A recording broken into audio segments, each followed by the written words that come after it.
The simple fact that you guys are right here and local and that you're involved in all this is an awesome thing, because if you can educate me and help me on things, and then I can repay the favor on certain things that you guys are looking for too within this industry and within the hemp and all that.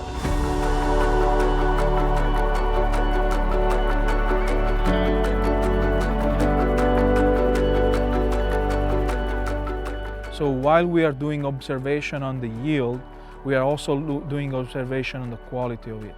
We are looking at how dense the flowers are, how sticky they are, the way the plant is branching, the color, the scent of each variety. All those are aspects that are important for the market.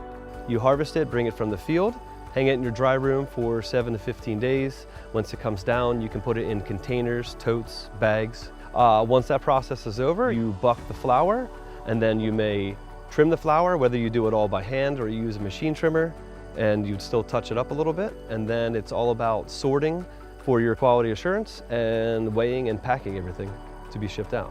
As long as it's hanging in here, and as long as you have a little bit of air and keep it dark, you can let it hang in here till January.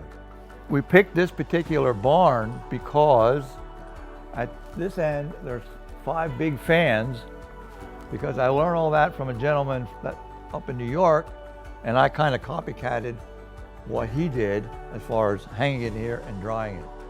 I learned a lot from last year that I put into practice this year, and we're going to end up with a much better product because of how we did it this year. So because this is a labor-intense crop, I think it's critical for this crop, especially for new growers that do not have experience with this crop before or with other crop, to start small. It is important to gather information from research institution, academic institution that are evaluating varieties and this crop and what it takes to grow this crop seriously, and grasp from them as much information possible. We take it off the net here.